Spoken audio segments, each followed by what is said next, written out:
विकास के बारे में पढ़ा। उसमें हमने देखा कि विकास एक निरंतर चलने वाली प्रक्रिया है। विकास कभी रुकती नहीं है, सकारात्मक रूप से बढ़ती रहती है। जैसे कच्चे मकानों से पक्के मकानों का बनना, अच्छी रोड का बनना, अच्छी स्वास्थ्य सुविधाओं का होना, ये विकास का सूचक है। जैसे किसी व्यक्ति के पास यदि साइकिल है तो वो मोटरसाइकिल, उसके लिए विकास का लक्ष्य मोटरसाइकिल होगा। यदि किसी व्यक्ति के पास साइकिल और मोटरसाइकिल है तो उसके विकास का लक्ष्य कार होगा। तो विभिन्न व्यक्तियों का विकास का लक्ष्य अलग अलग होता है। और हमने देखा कि विश्व बैंक के द्वारा किसी देश के विकास की तुलना के लिए औसत या प्रति व्यक्ति आय को आधार माना गया, जो कि एक महत्वपूर्ण है। लेकिन सिर्फ प्रति व्यक्ति आय किसी राज्य या देश के विकास के लिए मापदंड नहीं हो सकता है। अन्य कई ऐसे विषय हैं जो उसमें समाहित नहीं है प्रति व्यक्ति आय। इसी की चर्चा हम आगे करेंगे। तो आज हम लोग आय और अन्य मापदंड, विकास के लिए आय और अन्य मापदंड की चर्चा करेंगे। आय होगी प्रति व्यक्ति आय, जो लोग काम से या अन्य माध्यम से जो अर्जित करते हैं, राष्ट्र के लिए आय करते हैं। तो अन्य मापदंड क्या हो सकता है विकास के? इसे हम एक उदाहरण के माध्यम से समझ सकते हैं। हम भारत के 3 राज्यों का तुलनात्मक अध्ययन करेंगे।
बच्चों देखते हैं कि हरियाणा का प्रति व्यक्ति आय वर्ष 2015-16 के अनुसार कितना है? यहाँ पे वर्ष 2015-16 के हरियाणा का प्रति व्यक्ति आय 1,62,034 रुपया।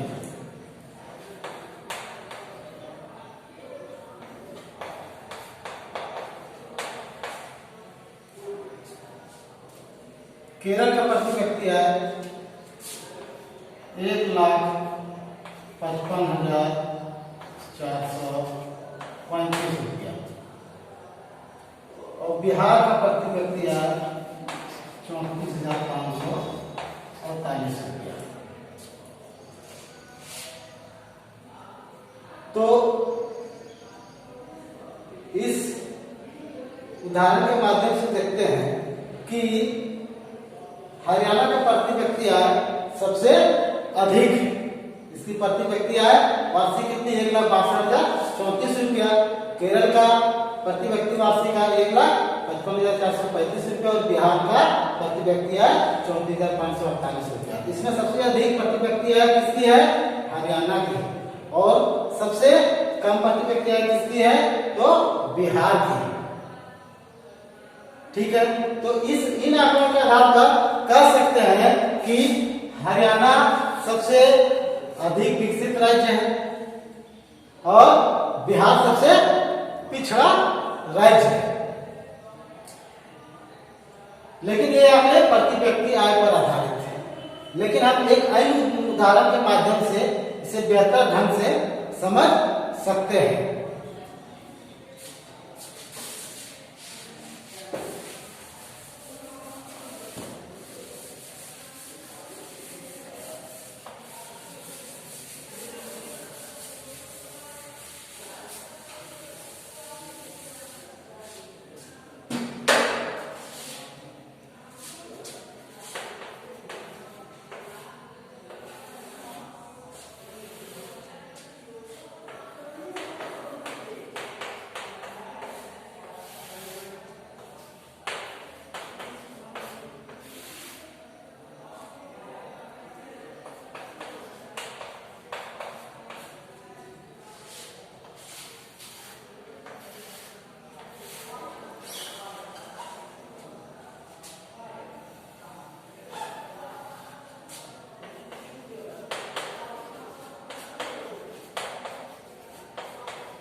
बच्चों, हम देखते हैं कि पहले हम लोग प्रति व्यक्ति आय के लिए तीन राज्यों हरियाणा, केरल और बिहार की तुलना की है, तो सबसे अधिक प्रति व्यक्ति आय हरियाणा की है।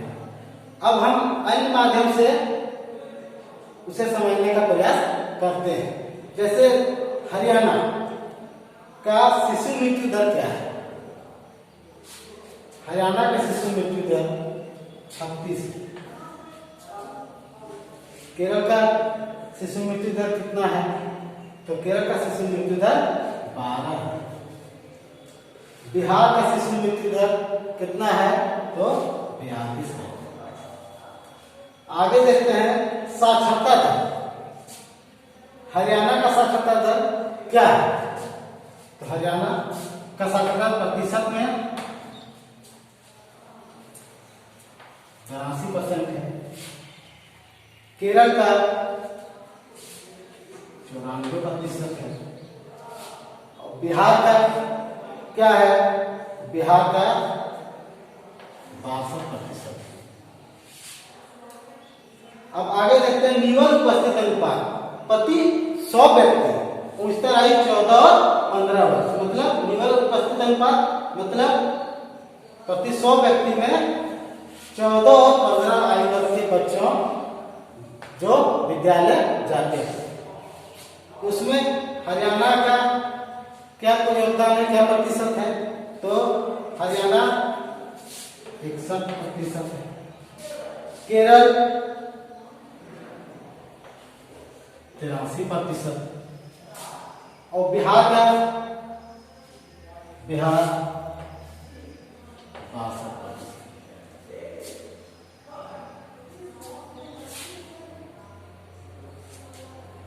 तो हम इन आंकड़ों के माध्यम से देखते हैं कि यद्यपि हरियाणा का प्रति व्यक्ति आय केरल एवं बिहार से अधिक है, लेकिन हरियाणा में शिशु मृत्यु दर केरल से 3 गुने के बराबर है। केरल से 3 गुने के बराबर है। ये शिशु मृत्यु दर क्या है, हम इसके बारे में समझते हैं। पहले शिशु मृत्यु दर मतलब किसी समय में प्रत्येक 100 प्रत्येक 1000 जीवित जन्म लेने वाले बच्चों में से 1 वर्ष की आयु से पहले मरने वाले बच्चों की संख्या। अर्थात यदि किसी स्थान में 1000 बच्चे जन्म लेते हैं तो उनमें से 1 वर्ष की आयु पूरी होने से पहले कितने बच्चे मर जाते हैं। तो ये हो गया शिशु मृत्यु दर। तो इसमें देखते हैं हरियाणा शिशु मृत्यु दर में आगे है, केरल से आगे है। केरल में कम बच्चे मरते हैं। तो इससे हम कह सकते हैं कि केरल में बच्चों के लिए बेहतर स्वास्थ्य सुविधा हरियाणा की अपेक्षा है। हम ये कह सकते हैं कि केरल में महिलाओं के लिए पोषण की सुविधा हरियाणा की अपेक्षा बेहतर है। फिर इसी प्रकार साक्षरता दर में देखते हैं,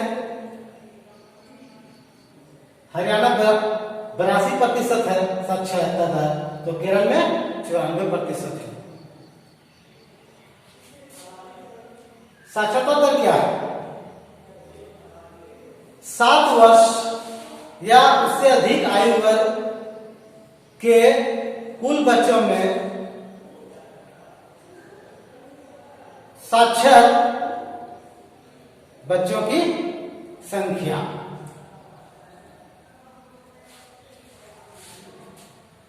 तो मान लेते 100 बच्चे, उसमें से 82 बच्चे हरियाणा में साक्षर हैं, तो ये 82% हो। तो साक्षरता दर में देखते हैं तो हरियाणा से बेहतर केरल का साक्षरता दर हरियाणा से बेहतर है। फिर यदि आगे हम चलते हैं निवल उपस्थित अनुपात। निवल उपस्थित अनुपात क्या है?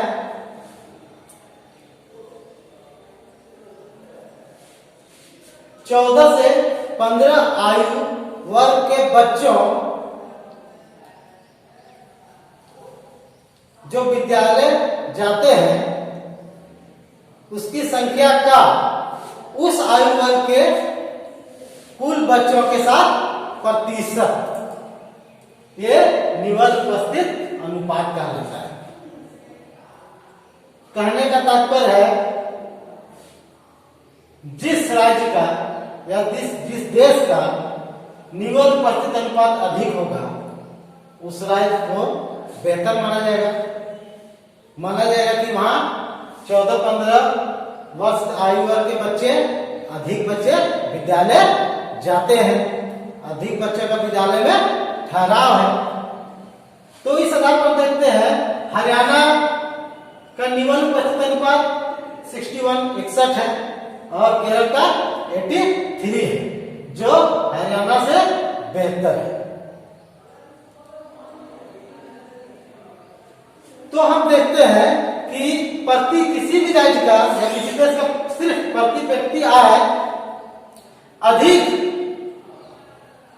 हो जाने से वो राज्य या देश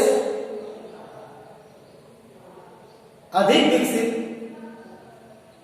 या उसका अधिक विकास हो गया है, ऐसा नहीं माना जा सकता है।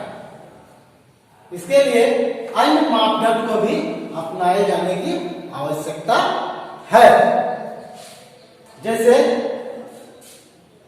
शिक्षा, उस राज्य या देश में शिक्षा की क्या व्यवस्था है,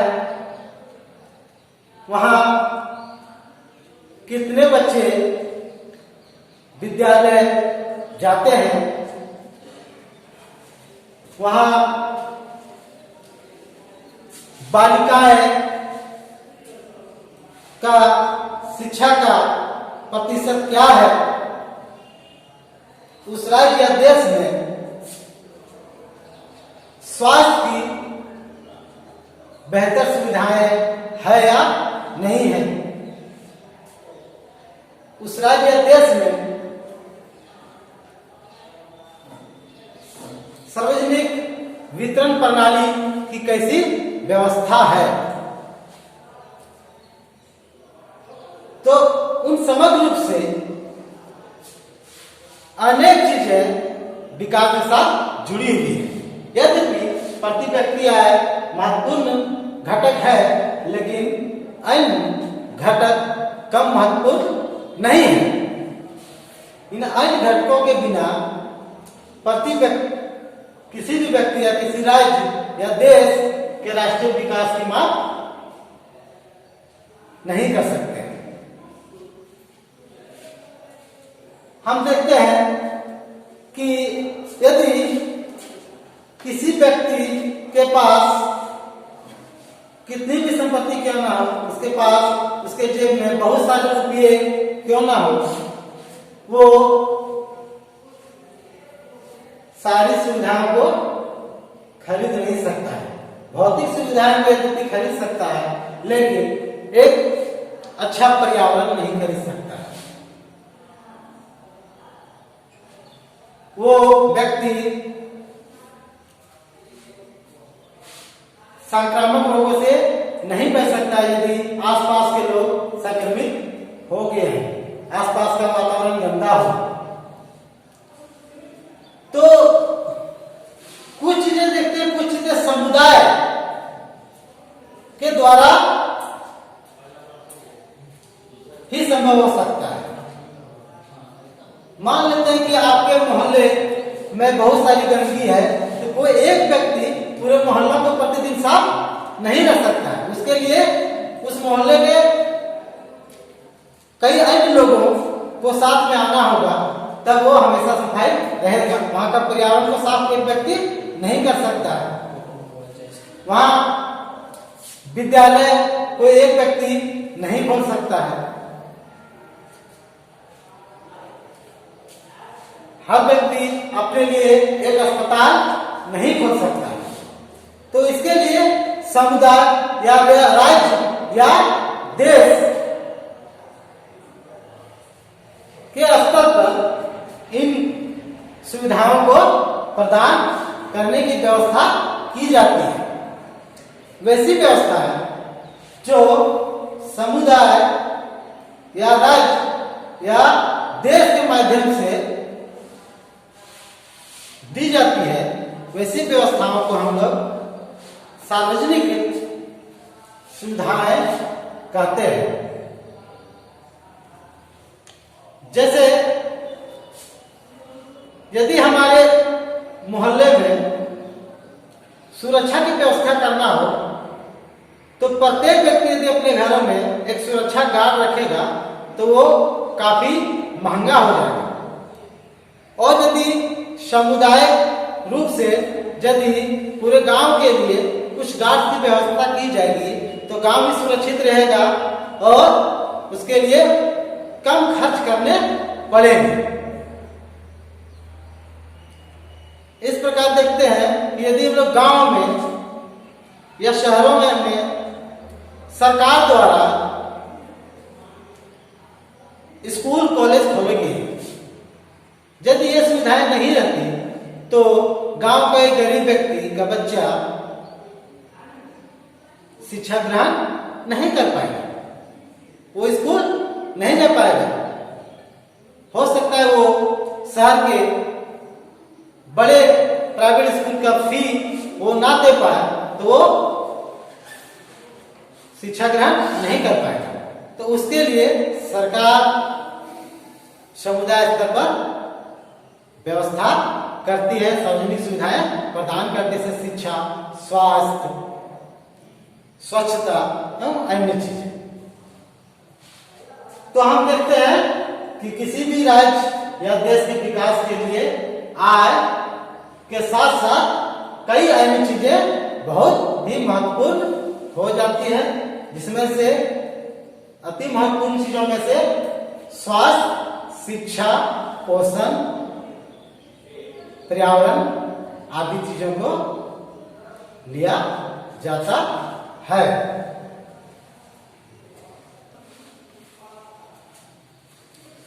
तो बच्चों, हम लोगों ने देखा कि राष्ट्रीय आय के लिए या राष्ट्रीय विकास के लिए आय के अतिरिक्त अन्य मापदंड भी है, जैसे स्वास्थ्य का स्तर, शिक्षा का स्तर, पोषण का स्तर, पर्यावरण। तो इसके लिए जिस स्तर पर देशों का वर्गीकरण करने के लिए अन्य मापदंडों का भी प्रयोग किया जाना प्रारंभ हुआ। सर्वप्रथम विश्व बैंक ने प्रति व्यक्ति आय को ही राष्ट्र के विकास के लिए सूचक के रूप में प्रयोग किया, लेकिन बाद में 1990 के दशक में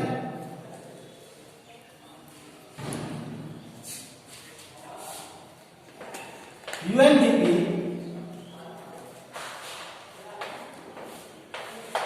ने मानव विकास रिपोर्ट जारी करने का काम प्रारंभ किया। यूएनडीपी क्या है? यूएनडीपी एक अंतर्राष्ट्रीय संस्था है, यूनाइटेड नेशन डेवलपमेंट प्रोग्राम। इसकी स्थापना 1965 ईस्वी को की गई। यह संस्था 1991 से विभिन्न देशों का मानव विकास रिपोर्ट जारी करता है। प्रत्येक वर्ष मानव विकास रिपोर्ट जारी करता है, जिसके आधार पर यह पता चलता है कि किसी देश में मानव का या उस देश का कितना विकास हुआ है। तो यूएनडीपी जिसकी स्थापना 1965 ईस्वी को हुई, 1990 के दशक में यूएनडीपी ने मानव विकास रिपोर्ट पर काम करना प्रारंभ किया।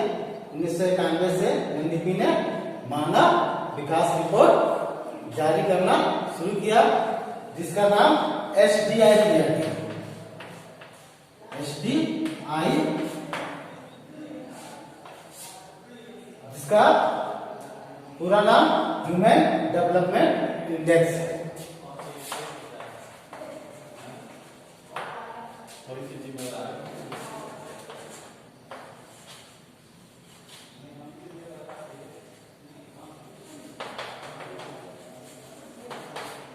ह्यूमन डेवलपमेंट इंडेक्स जारी करता है प्रत्येक वर्ष। तो इसके लिए ह्यूमन डेवलपमेंट इंडेक्स जारी करने के लिए या किसी देश के मानव विकास रिपोर्ट जारी करने के लिए किन आधारों या किन आंकड़ों का प्रयोग यूएनडीपी करता है? यूएनडीपी के पहले, चूंकि पूर्व में विश्व बैंक के द्वारा प्रति व्यक्ति आय को ही मानव विकास के रूप में उपयोग करता था, तो यूएनडीपी ने प्रति व्यक्ति आय के अतिरिक्त दो अन्य चीजों को मानव विकास के मापदंड के रूप में अपनाया। तो हम कहते हैं कि यूएनडीपी द्वारा किन किन चीजों को किसी देश के नागरिकों के विकास के लिए मापदंड के रूप में अपनाया। सर्वप्रथम शैक्षिक स्तर। शैक्षिक स्तर, किसी देश के शैक्षिक स्तर को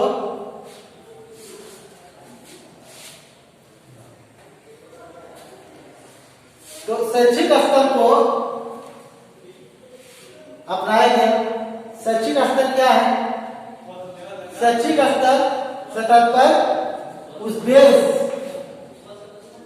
के लोगों में शिक्षा का स्तर क्या है, वहां के 25 वर्ष के आयु तक के कितने बच्चे शिक्षा ग्रहण करते एवं कितने वर्ष तक विद्यालय में वो ठहरते हैं, उसको आधार माना। दूसरा आधार क्या माना?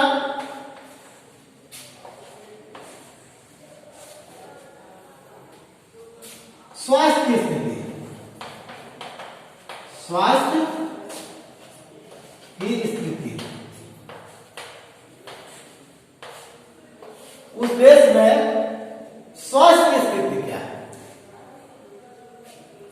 स्वास्थ्य की स्थिति के लिए उस देश में हॉस्पिटल्स की सुविधा क्या है, वहां के लोगों का पोषण स्तर क्या है, वो जानने का प्रयास किया गया। उसके लिए यूएनडीपी ने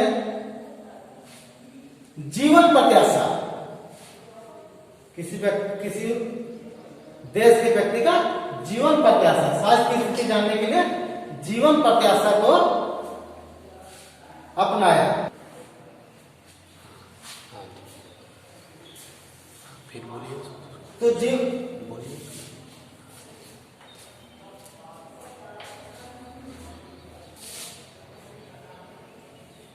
स्वास्थ्य की स्थिति तो कैसे जानिएगा कि किसी देश में स्वास्थ्य की स्थिति क्या है?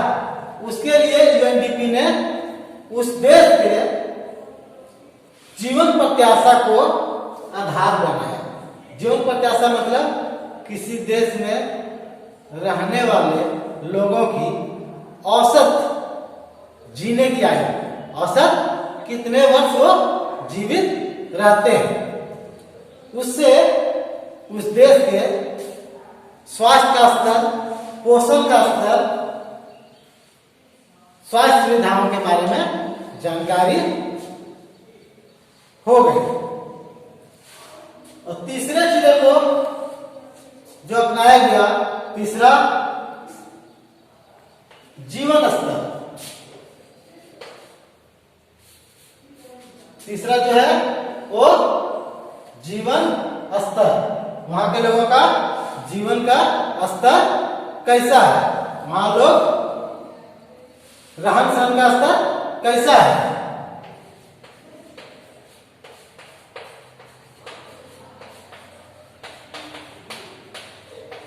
रहन सहन का स्तर कैसा है, तो रहन सहन का स्तर कैसे जान पाएंगे?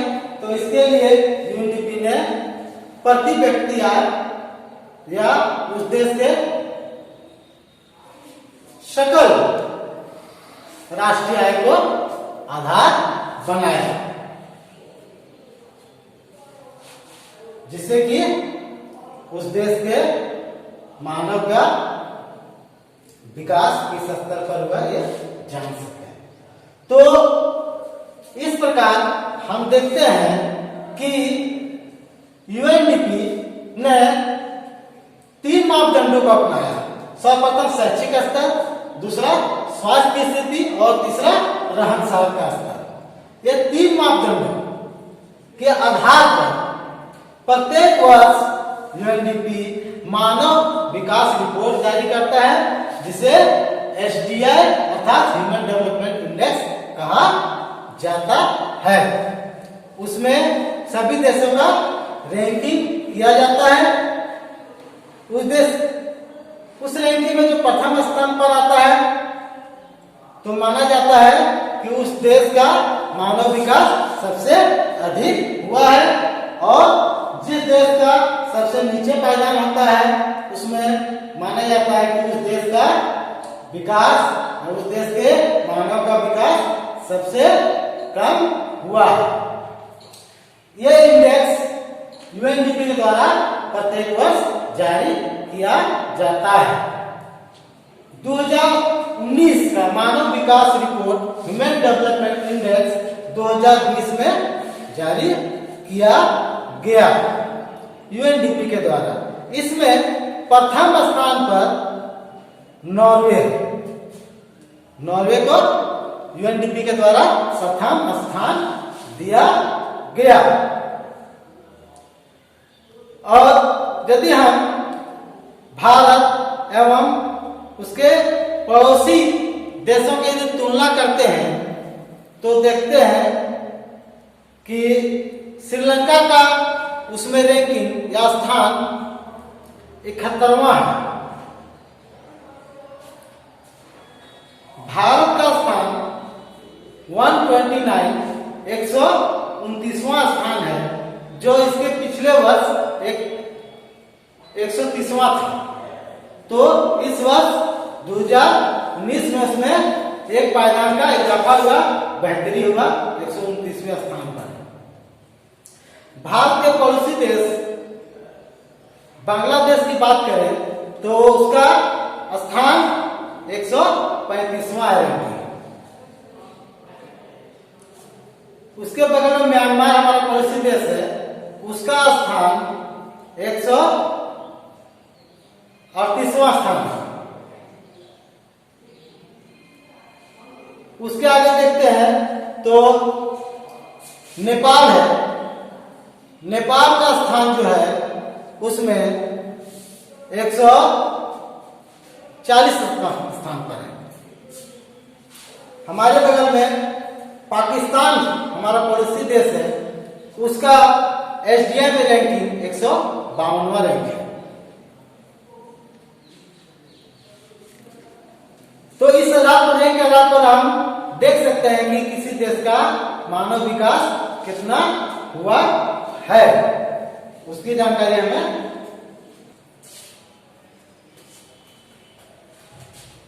विश्व बैंक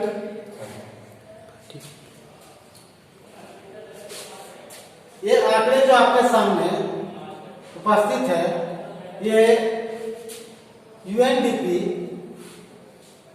के वर्ष 2019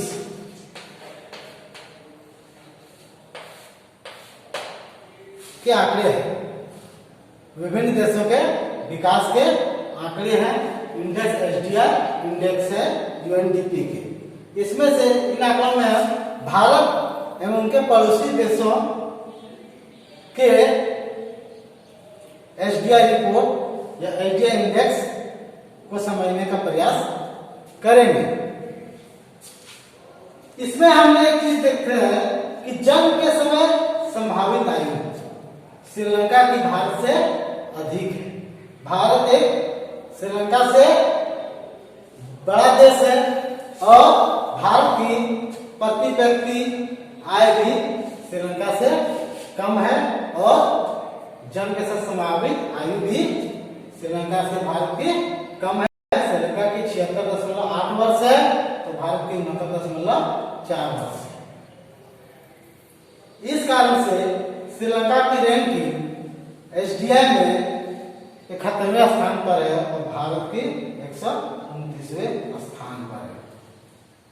लेकिन इसमें एक बात और हमें देखने को मिलती है कि बांग्लादेश और नेपाल जैसे छोटे देश की जन्म के समय संभावित आयु या व्यक्ति की जीवन प्रत्याशा भारत से बेहतर है।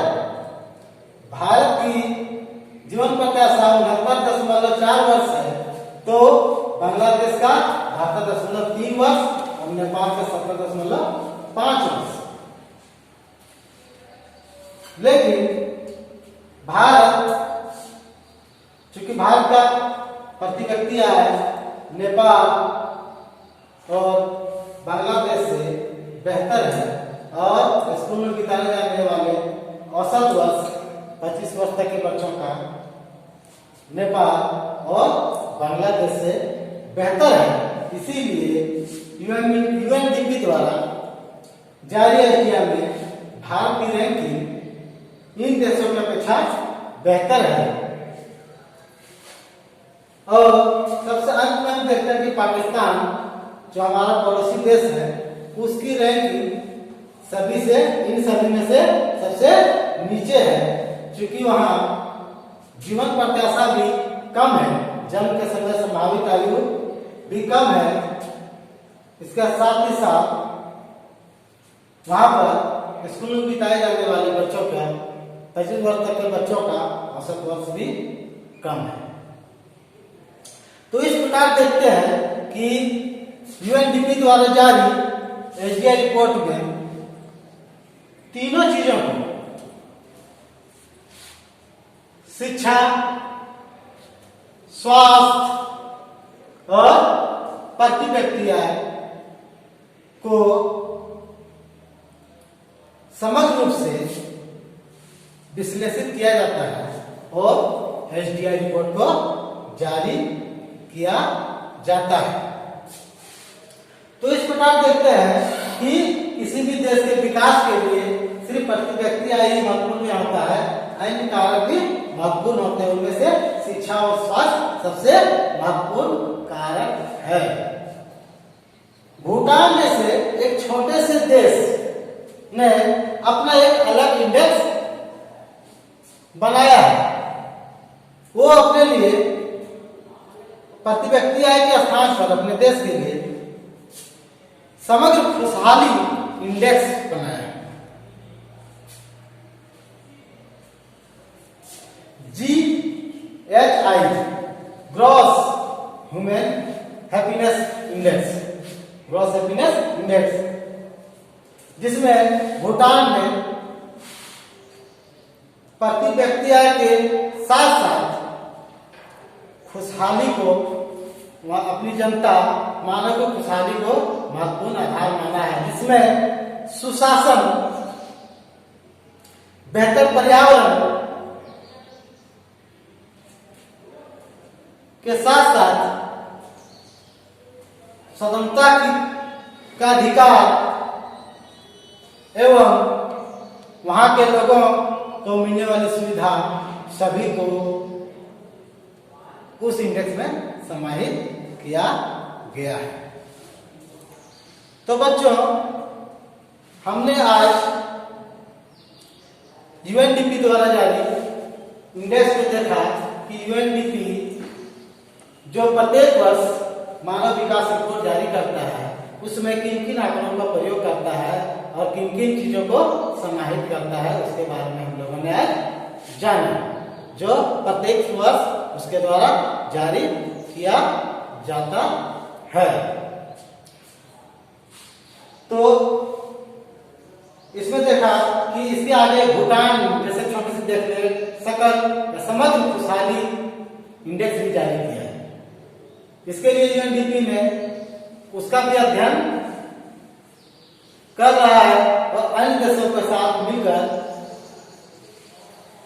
एसडीआई रिपोर्ट को और बेहतर बनाने के लिए और अन्य चीजों को समाहित करने के लिए प्रयासरत है, जिससे कि और इंसान या किसी देश या मानव के बेहतरी और विकास का सही तरीका से माप किया जा सके।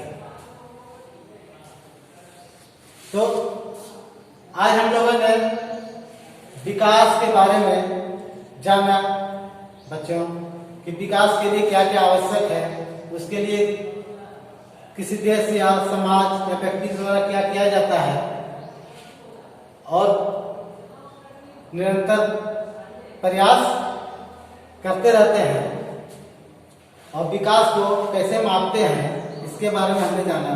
विकास को मापने के क्या क्या आयाम हो सकते हैं, कौन कौन से संस्था विकास, किसी देश के विकास को मापती है, उसका क्या मापदंड है, क्या तरीका है, इसके बारे में हम लोगों ने आज सीखा। अब मैं आप लोगों के समक्ष कुछ प्रश्न रख रहा हूं, जिसे आप लोग उसका उत्तर ढूंढने का प्रयास करेंगे। तो मैं सर्वप्रथम पहला प्रश्न है कि भारत एवं उसके पड़ोसी देशों में किस देश का एसडीआई रिपोर्ट भारत से बेहतर है। दूसरा प्रश्न है कि यूएनडीपी की स्थापना कब की गई। अगला प्रश्न बच्चों आप लोग के लिए है कि विश्व बैंक द्वारा मानव विकास रिपोर्ट या विश्व विकास रिपोर्ट जारी करने के लिए किस चीज को आधार बनाया गया है?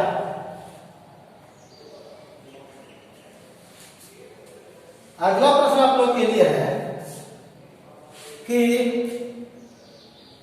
विश्व बैंक द्वारा मानव विकास रिपोर्ट एवं यूएनडीपी द्वारा जारी विकास रिपोर्ट में किन किन आधारों का प्रयोग किया जाता है और कौन बेहतर मानव विकास की माप कर सकता है, इसकी व्याख्या करें। अगला प्रश्न है बच्चों कि मानव विकास के लिए सबसे महत्वपूर्ण कारक क्या क्या हो सकते हैं, इसकी चर्चा करें। धन्यवाद बच्चों।